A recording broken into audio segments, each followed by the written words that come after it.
Now, that's not something I can sell in corporate, but if you then start to connect with people on that level, because the other thing was a little bit corporate-like, helping C-suite leaders of today and tomorrow, but all I want to do is help you so you don't have to work as hard, get out of here a few hours sooner, so you can be able to go to that baseball game, enjoy your grandkids or something.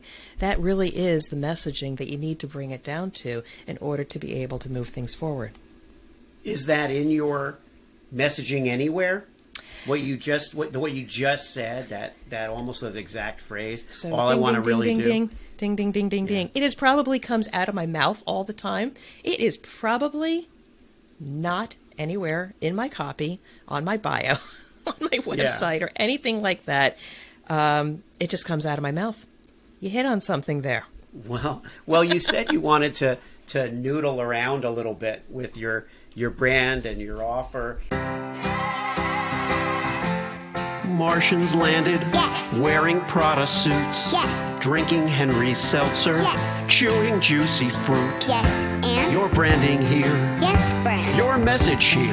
Yes, and? A verse about Yes. your product here. Yes. I'm Hersh Rephun. Yes, and? I'm a message therapist. Yes. And I have a podcast. Yes, brand. That's right, that's it. Yes. We'll help you fix the world. Yes. Or your bottom line. All right. Your bottom line. Get it. I get it. Welcome to the Yes Brand Podcast. Yes. Joining us today is Deborah Coviello, the drop-in CEO, which is obviously perfect for Yes Brand because a lot of our guests are CEOs, founders, business owners who drop in and talk to me, but Deb has a unique take on being a drop-in CEO, and it's not just her mind, we're picking her brain on advice because she knows all about CEOs and she knows all about brand building. We're actually going to dissect her own brand a little bit because anyone who comes on the show has to be open to the exploration of their brand and finding out what we can learn from that. So Deb, welcome to Yes Brand. Thank you so much for having me on the show. I think I'm ready to be unpacked, dissected, and I'm ready to go with it. But again, hopefully we can find something useful for me to elevate my brand. I'm sure we will. And assuming that you could share one message about what you do with our audience, what would that message be? So thank you again for that question. This is a long time in the making. It took a while to distill it, but honestly, if I had to think about who do I serve and what problem do I solve, it's helping C-suite leaders of today and tomorrow navigate their challenges with confidence. Simple, and there's a lot of meaning behind it. C-suite leaders of today and tomorrow, I struggled a lot with trying to say, hey, I can help both of them, whether it's with a business challenge or a career challenge. But when I was able to say, both demographics are so meaningful to me and I can serve both. So again, they may be a tremendously smart, very talented, realize such success. But the brand stands for those people that get to a point of struggle. So again, helping C-suite leaders of today and tomorrow navigate their careers with confidence is the work that I love to do. Okay, now how did this become your passion? You want to go there? Honestly, Yes. It came from a lot of struggle. Obviously, I have been a C-suite leader ascending the corporate ladder, getting that dream job, and I would say struggling on my own. I didn't have a mentor. I had good managers that told me what to do. Yes, they sent me out for training because I was a high potential. But honestly, there was nobody sitting on my shoulder, nobody looking out for me. Yes, I ascended to that great big corporate role, but I struggled a lot. And through my career, I have gained a few experiences about leadership development, how to navigate major business challenges. I just want to go out there and help those so they don't have to struggle as much. And sometimes they need an outside perspective, that drop-in CEO that will partner with them, assess the situation, provide different insight, and not just tell them what to do, but partner with them. But the thing that makes my brand a little bit different is I often find sometimes the roles in the company outgrow the individual capability. And so not only do I help those C-suite leaders with the business challenge, it's also seeing the talent of the people, and maybe we need to elevate their capability as well. So my passion work is also dedicated to elevating people so that they gain their confidence and they can leave an impact on the businesses as well. So that's the brand, and I can go deeper, but it's not without a lot of tears, psychological help from my husband to navigate those challenges. I just don't want people to struggle as much. I'm here to help. And an interesting thing that comes to mind as you describe it, because you no doubt your clients are often in the corporate structure, right? A part of an infrastructure Yes. that you were in and decided you wanted to do something different. So you stepped outside the corporate, the C-suite. You stepped outside and figured you could just drop in whenever you want. Whenever I want to be a CEO, I can kind of drop in and be a co-CEO to people who are struggling or need some help or some guidance or are preparing for the next level. But you're no longer part of that kind of construct, right? And that is true. I mean, I had the opportunity to part ways. That's a politically correct way of saying that. But it was probably the best thing that could have happened to me. But honestly, I become whatever that C-suite leader needs me to be, whether it's a CEO or a chief operations officer. It's not that I drop in and take the reins and push them aside. It's not a threatening role. But sometimes a CEO needs somebody to just be that partner, be whatever it is they need to be their voice and solve that particular business issue. I just love it because it is high value work. It is high relationship based that sometimes you don't get in a corporate environment. Sometimes we're just biding our time. We have superficial relationships because we have to engage with each other. But by being on the outside and coming in and dropping in and helping these C-suite leaders, I have that external perspective. I have to build a deep relationship. I have to know what they're really thinking and feeling and maybe come up with a different solution that they couldn't see for themselves. I love those relationships. I don't just give them a checklist of what needs to do. I become part of their organization and help them to the next level. So that's the brand. That's the Drop-In CEO brand. Well, it's very clear. You definitely don't need help figuring out your brand, and I think that's really good for our listeners because it's uncommon for a guest to come on the show and say, I have this amazing brand, I don't know what it is. That the brand storytelling, a lot of people who are not in the brand storytelling side, which is where I come from, figure that a CEO comes in and is kind of lost. It isn't that it's lost. I think it's that it's just hard. I think it just isn't. It just is tough to steer a brand. It's tough to market a brand. But tell me who brings you in. So it's really interesting how it happens. And one of the things that's also part of the brand is when you bring me in. I would love it when things are just going fine and they just want to enhance their capability, but they will bring me in at a time of chaos. And I define chaos as a time where they're just living to survive another day. And while they're not losing business, they're struggling terribly, or crisis. They're about to lose business or be excluded from bidding on some kind of work, or etc.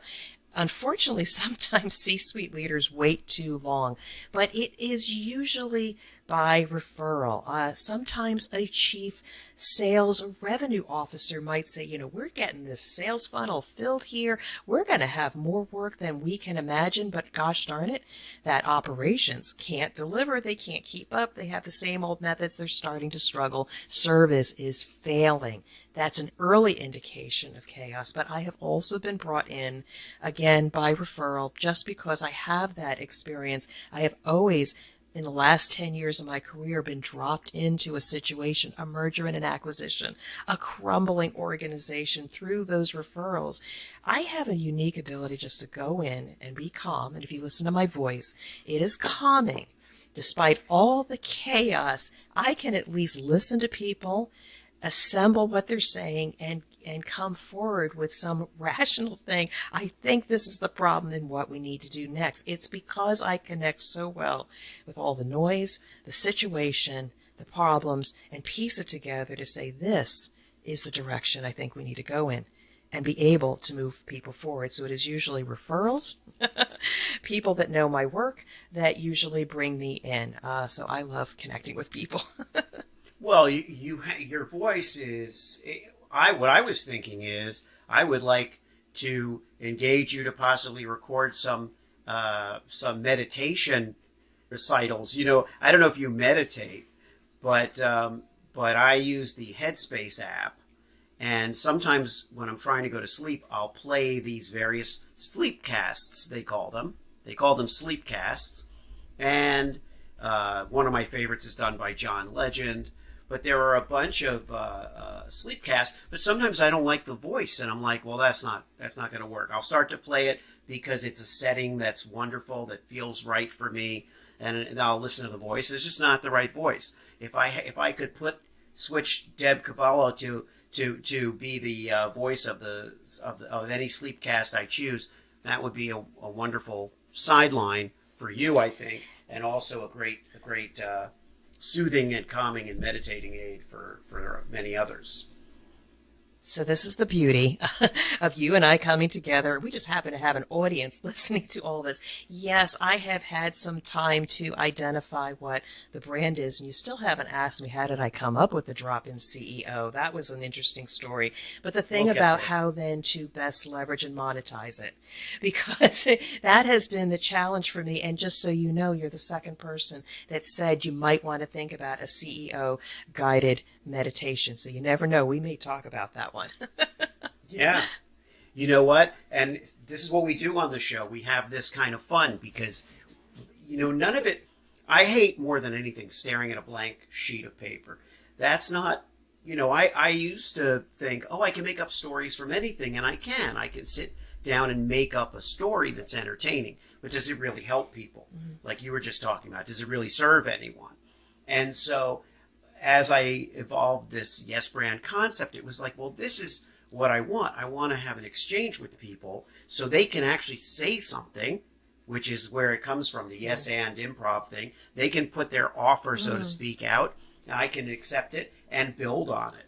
So for example, we've hit on this idea of guided meditation, and I could see where, first of all, there's some humor in the fact that a CEO who can put you to sleep for the right reasons or at the right time is kind of fun, right? But tell me the origin of Drop-In CEO as a name, as a brand name.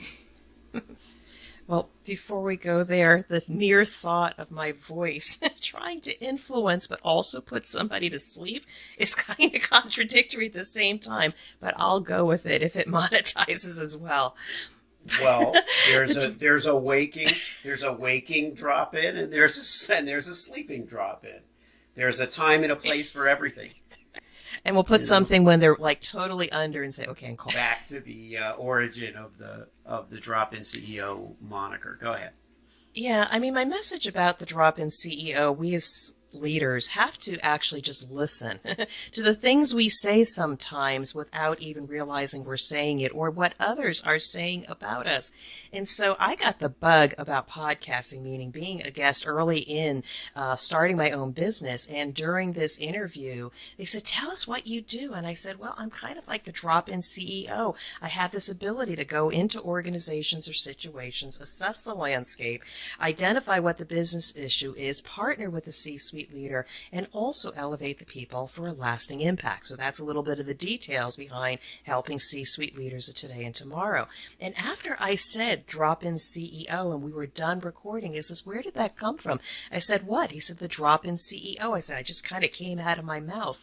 But the origin of that came from a memory that I had while working in a private equity company that was in trouble. They dropped in a new CEO that not only only assessed the landscape, but he rolled up his sleeves and partnered with myself and the director of operations, not only helping us to fix some of the chaos in the organization, but build confidence in us and elevated our capability.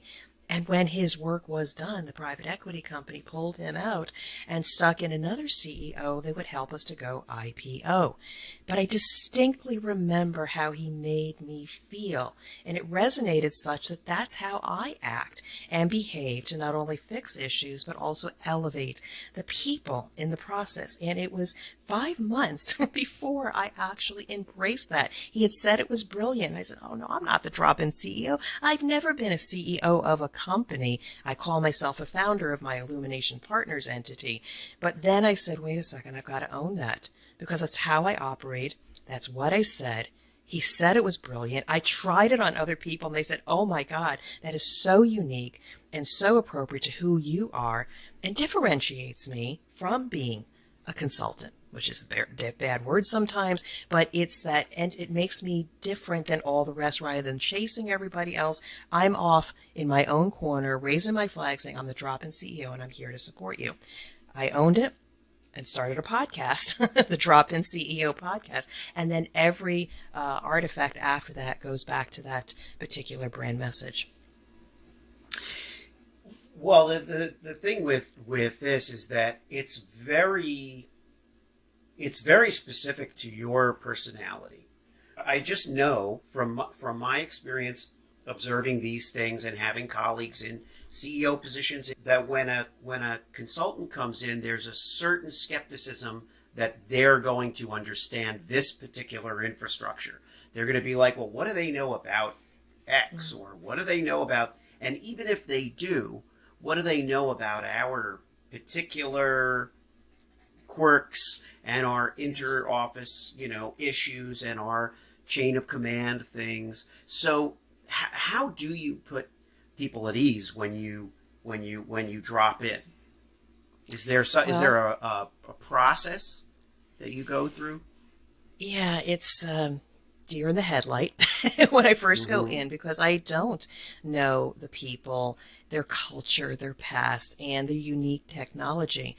But I write about this in my book, The CEO's Come, as so often people jump or dive into organizations and they immediately go after people, process, tools, etc. We're going to do X, Y, and Z. And I find that by asking a lot of questions and just listening and then looking at their operations and what they do, I quickly draw parallels to my past experience of what I've also seen in other operations.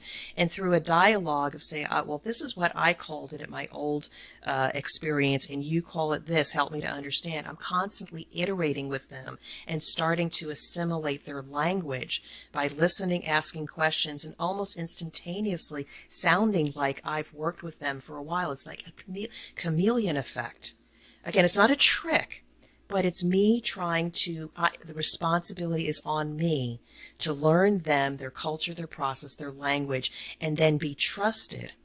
And then we start going deeper and bring in my experience and share with them my observations about what I think is missing and what the gaps are. So it's that trust, but a lot of listening and being that chameleon to be and act like I've been part of their organization for a long time. That fascinates me because it's very similar to the way I operate on the creative side. In that what I noticed about my own interactions with my clients was that I had a good ear for their voice. That first manifested itself as a kid doing impressions, as a comedian doing voices and characters, and wondering why that wasn't enough for me. Here I was in the advertising business. I had another side of me that would do stand-up and do these things, and I was like, what's missing from the stand-up? And I think what it was that I liked being in the branding environment or the brand side of things, and then feeling like I belong. And I think I totally relate to that and it's a totally honest thing. And in fact, the more honest it is, the better. The more you probably feel like you've succeeded, the more genuine the connection and the bond that you form. So I call that the bobblehead effect. When you start hearing them and seeing them for who they are and what their challenges are, and one of my superpowers is to be able to reframe what I heard. Again, that comes from that engineering problem solving. Listen to all that chaos and data and trying to distill it down to key messages and bullet points. I turn it around. And when you can reframe what I heard them say, even broader than what they actually said, but this is what I feel, this is actually where we should focus our energy. All of a sudden you see their shoulders relax and you start seeing the head bob up and down. You realize you're making a deep connection. It's like, okay, Deb, bingo, I got this one. Now let's keep going. It's just something, like you said, through listening. Maybe I was an introvert. I did a lot of listening and observation, but now being comfortable enough with my experience, I take those risks and I share with them what I see. And next thing you know, the head goes back and forth, up and down. It's like, okay, I think we can move forward. Yeah. How long are these engagements typically, or is there a typical? Yeah, I mean, the minimum is like 3 months, and it's one of those things, once they see the value that I can bring, I solve their issue, they wind up getting that certification, they wind up getting through a particular customer crisis. It may start out as 3 months, and then 2 months later, Deb, can you help us? Can you help us? And often those individual projects will then go into another 3 months and then another 3 months. But I've had some that have been as long as 16 months because while I was working with them and getting them through one crisis, they said, well, what about this place over here? They're having this particular challenge. Can you quote us and go over there? So, the objective is to serve and provide the value and the service and be mission critical. But once they get to see how I operate and how easy it is to operate with me, they start thinking about how else and where else might they have challenges in their business and bring me in. So 3 months, 16 months, I'll take it. Right. There's a Mary Poppins element to this, I think, which I can see, like, in marketing courses. I know you're writing it down. There is a Mary Poppins element. There's the idea that, you're here for this very specific thing. In Mary Poppins, they think they're looking for a nanny and they don't expect her to ever leave. But one of the beautiful things about that story is the way that she identifies what the children and the parents need, and that it really has much more to do with them understanding one another and coming together as a family. And that's why she's transient, right? Not that they won't need another nanny or something like that, but the problem was that the nannies were being tormented by the children because the children were being forced to accept these nannies as a surrogate for their parents, and they wanted to spend more time with their father and more time with their mother, who were both very wonderful and loving people, but had all these other things that they had going on. And so once Mary Poppins has set them straight, it's like, okay, she's on to the next family that needs her. And that's something that comes to mind in a very beautiful way, in a lovely way, for what you do. Does it ever happen? Oh, good. Okay, good. Some of it is chills. I always say humor and humanity, because without the humanity part, funny stuff is only funny. I'm not, my area of comedy has never been like disposable comedy. It's always been stuff that makes you think, stuff that I'm a fan of, that makes you think, that resonates with you, that remains with you, but has a kind of a spin on it that makes it digestible. You're making reality digestible by being able to laugh at things that might otherwise be painful. I will say laughter is very helpful. As part of building out the brand and business development, I would do a lot of videos sharing my insights with the world. As an expert, come see me. I can solve your problems. And I had a mentor say to me, Deb, get over yourself. You're too stiff. Be a little bit of yourself. That's why I'll slip up my words occasionally. I won't go backwards. I'll use my hands a lot. I will be myself. I'll joke at myself. But ever since I changed it and laughed at myself a little bit, the messaging is so much stronger. That's great to hear. It's great to hear because I grew up in my mind as I grew up, it was about making light or managing serious things in a funny way to make people happier. That seems like, enough of a worldview to kind of like go with. But as you go into the business world and you become a professional and you're working with clients and people are paying you, it isn't, it's important to distinguish that it's not a joke, right? So you can't just go in and make jokes about everything. That was never even my instinct once I started getting into the professional world. Then it was all of this stuff that you're talking about. You're not taking yourself so seriously. I think you make a really, really important point there. So is there ever pushback? When you come in and you're bringing the right personality in, you've got the right tone of voice and everything. But they don't have to do what you're suggesting, right? So, do you ever see it happen where they resist? I think what people will do in the beginning, just like sometimes humor is a way of deflection. If they can't be in the moment or respond or react or be a participant, I find that I will also get some form of deflection. Oh, what do you want me to do? On top of everything I got to do this on top of it. And so that is what has gotten them there in the past. Oh, he's too busy. He can't do this new initiative. I see that game. And what I try to do is break through that. I say, fine. So what I do is I meet them at a different time. I'll meet them where they work. I'll come out into the production environment. I'll continue the conversation. I'll start commiserating with them. Oh, I see what you have to do, what you have to deal with. You have a lot of work. Oh, yeah, let me tell you about it.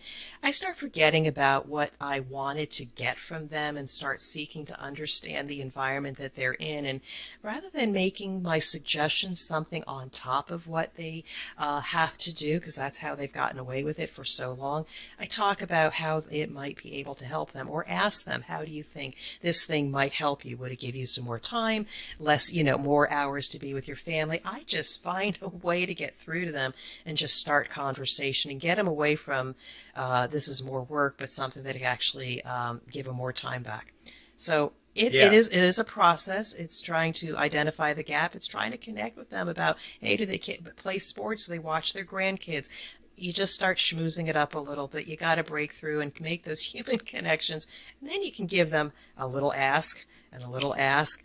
And support them. Don't just ask them to do it. Can I do it with you? Can I show you? Let's do this together. And that's how I get through those deflections and reduce the resistance. That's awesome. Because the human element is the other key, I guess, is that what do they really, really want? Do they want this merger to go through or this thing to happen or that? But what do they really want? They really... The bottom line that everybody talks about, especially coming out of the pandemic and going through all of the stuff we go through in this world, and I talk about a lot of that stuff on my other podcasts. Like we talked about Truth Tastes Funny and the fact that people are dealing with trauma. They're dealing with real life. So there isn't a separation anymore, I think, between work and life for most people. Most people in any job. They don't have to be in the C-suite to have a personal relationship with their job where they want something out of it that isn't just dollars and cents. So it's not on my website, but the sub-theme that supports helping C-suite leaders of today and tomorrow navigate challenges with confidence is the other tagline that I actually developed a long time ago while I was still in corporate, and it fell upon corporate ears and they didn't like it. But I said, really, the ultimate outcome, the work that we're trying to do, whether it's in quality or operational excellence, making it better, faster, cheaper, safer, is ultimately we want to help people be able to spend more time doing the things that they love to do, whether it's with family, friends, community, doing the activities they want.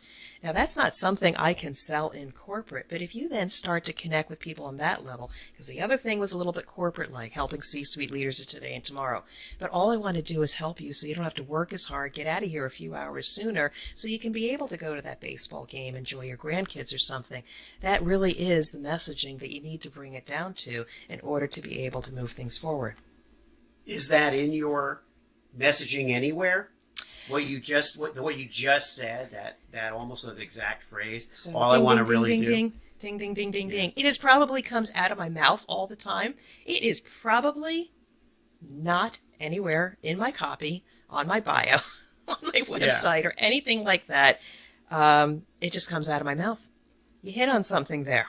Well, you said you wanted to noodle around a little bit with your brand and your offer, and it's funny because, you know, when I listen to you speak, you're so eloquent, and you're and like we've talked about, you have that soothing voice, and you have all the experience to back it up. So all of that works, but I was also really struck by that phrase that you just put out there. That's all. I just think that while there are, you know, to the conversation about humor and stuff, there are plenty of things we could talk about that are humorous in their scenarios. You know, you know, the Mary Poppins analogy, which is humorous, but then circles back around to be sweet and to be very genuine. That also may at some point be the segue that you need, you know, because if you set it up with all of the lines that you had been using, and then you segue into like a Mary Poppins analogy, and then that leaves people with that kind of warm and fuzzy feeling. They're kind of primed then for that warm and fuzzy feeling, and then you circle back around to all I really want to do is, you know, that. If I could just jump in here, because Sure. where that connects with me is somebody I was just networking with said something about, like, you know, your offers seem almost threatening. And I was like, what? They said, well, you've got a big offer. You'll come into an organization, partner with a C-suite leader, and one, either they think that you're going to maybe take their job, or two, it's a big ticket item. Might you do something a little bit less threatening? Give people a sample of what that Mary Poppins is like. And at first I took offense to it. You know, I don't come off as threatening. On the other hand, it's somebody else's perception is their reality. So to your point, depending on the situation, yes, I have a brand, but might I grease the skids, or where appropriate, soften it just a little bit, not to be weak, but bring it to kind of more of a human element. Well, this is what it really translates into. It's helping people to be able to just spend more time doing the things they want to. Isn't that something worth investing in? So I get it. Yeah. I love that. I love hearing that come from you. And that's, I think, what makes me feel good about what we're talking about, and what I hope our listeners can, you know, also obviously extract from that, is that kindness is not a weakness. Humanity is not a hindrance. You know, the fact that we're all a little suspicious, we're all a little protective. And I totally get it. We've all been burned by one thing or another. You don't get far in life without falling down, getting knocked down, getting up, push, shove, learning how to defend yourself and protect yourself. So we all get here through this process, right? It isn't without scratches and bumps and bruises, but the good stuff that's in people, the desire to help, isn't fake. You know, it's there, and we can usually suss those things out. And I think that that with your story and your offering, that leaves me with a good feeling. You know, like this exchange that we had. You know, much more so than some hysterical idea would, if it, you know, and that doesn't mean, that's not to say, like, to use your word harebrained, which you had shared with me before when you were saying, I'm not opposed to harebrained ideas, because harebrained ideas are sometimes, you know, the genius we're looking for in ourselves. You know, this is crazy. This may be crazy, but, you know.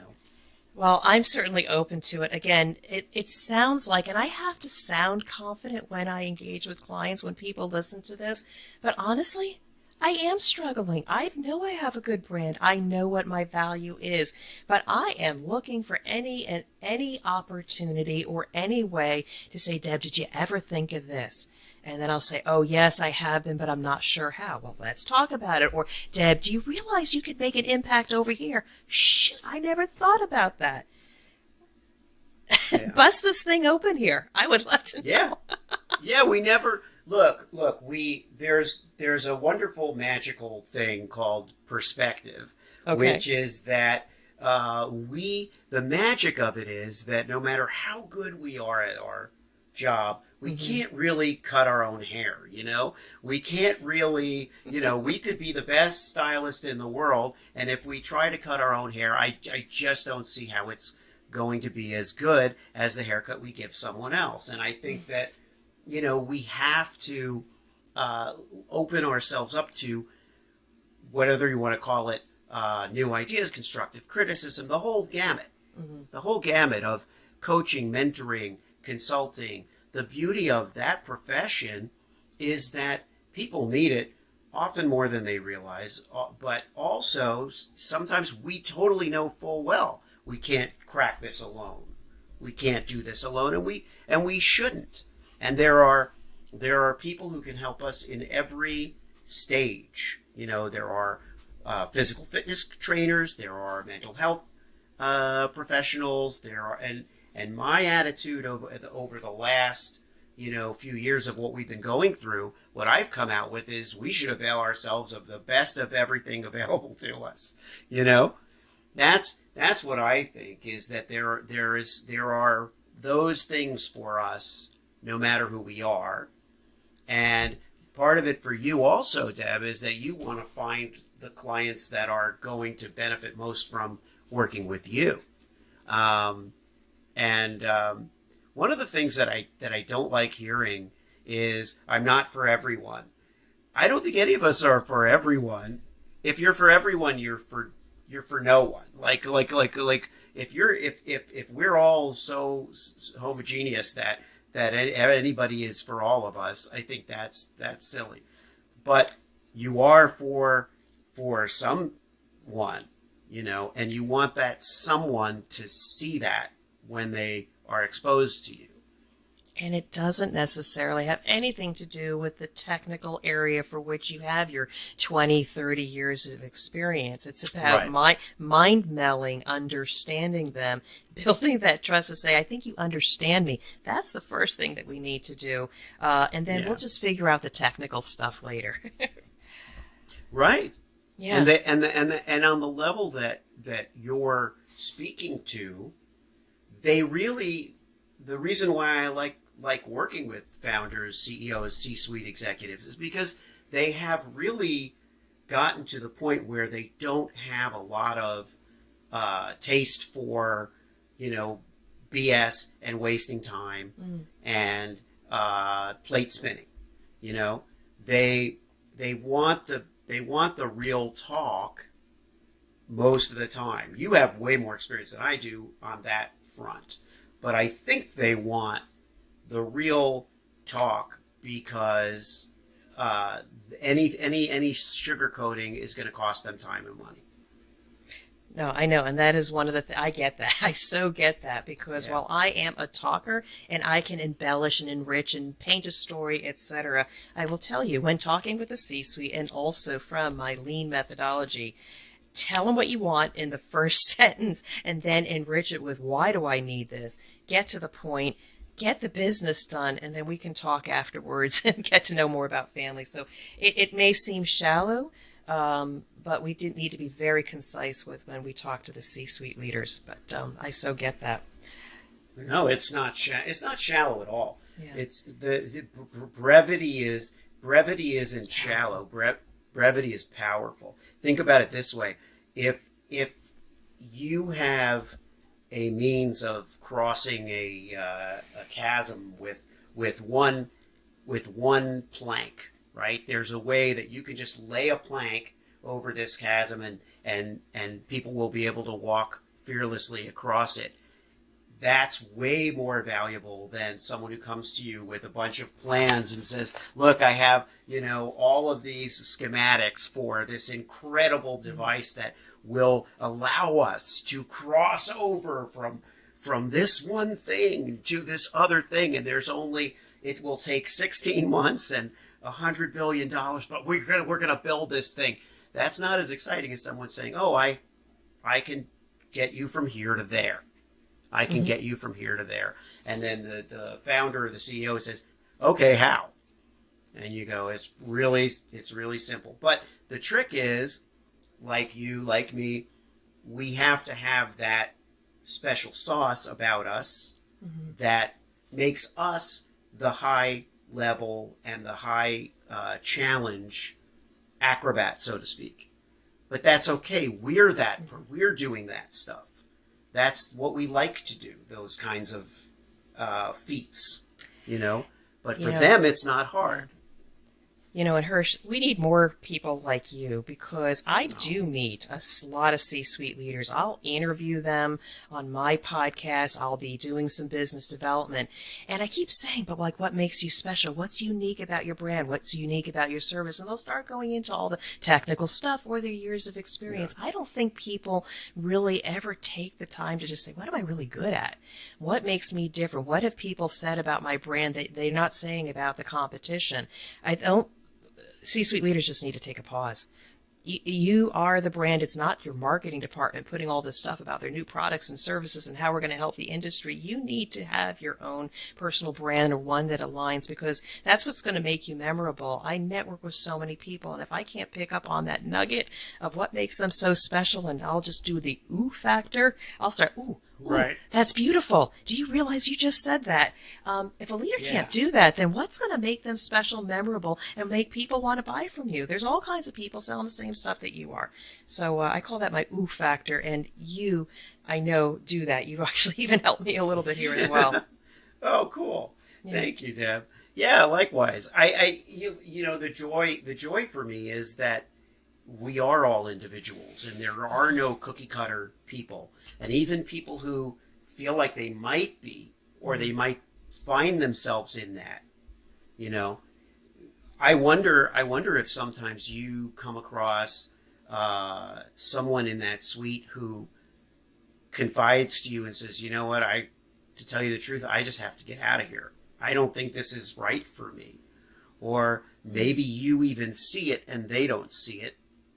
I wonder if it gets to that point and how you might deal with that if it did. I actually said it to one C-suite leader whereby a person on their team was deflecting, they couldn't change how they operate, and we needed them to do different things. And with respect to the person I was speaking to and respect for that human, I simply said there's nothing wrong with that person, but it's the role that has outgrown them. And it was respectful and truthful and kind that the environment changed, not the person. And so we had to explore, could that person grow into that new environment? Or might we celebrate their skills and put them someplace where they can continue to add value, but bring in different talent or somebody that could supplement it? I so believe in being direct and frank. They are looking for us to be kind, respectful, and tell them what we say, what we see, and what we feel. Yeah. Well, if every kind of consultant on this level or in any situation had the compassion, empathy, and sensibilities that you have, I think that experience would be pretty incredible for companies. But I think it's rare. I think that is your your acumen in these fields is so easy to see. It's there. You present as a professional person who's been in the corporate world and understands it. And if anything, the drawback might be that sometimes people feel threatened by it, but it's all of that stuff on the other side of you that you bring to this that really, really makes you stand out, because it's those things that they have to see it right away. That's the only tweak that I would say. in your brand is that they have to see that right away. They have to get that somehow right up front so that they're immediately amazed at how at ease they are. And that they don't have to do that work themselves, of getting comfortable with who you are. That, 'cause it's there. So it's not about fabricating or, making up anything. It's about that thing really coming across. I think that's the only thing that I can imagine you could really work on. Well, I sincerely appreciate again. I will take any tweak I can get, prod, poke, whatever, because again, one, you have to be confident in who you are, how you provided value. I've got enough history, but there's so many people out there I haven't yet connected with. So if I could just make a minor course correction to be able to be seen and say, ooh, you're interesting. I want to talk to Deb, the drop-in CEO. She might understand what I'm going through and maybe help me. So appreciate that, Hersh. My pleasure, Deb. I appreciate your being on and being open, and I think that's for me anyway. Whether it's on the podcast or in a client, that is the single most important thing, to kind of come to play. People say I came to play, and the thing I love about that phrase is that it implies seriousness about having fun. And that's all it is. I came to play means now often it's perceived as a competitive thing. But truthfully, they didn't say I came to win. That's a different thing. They said I came to play. And I love that feeling. So thank you for bringing that. Thank you for bringing that to Yes Brand. Oh, well, it was my pleasure answering your questions, not having a list of questions that prepare, because I appreciate being in the moment. You keep me on my toes. And again, you never know where we might go.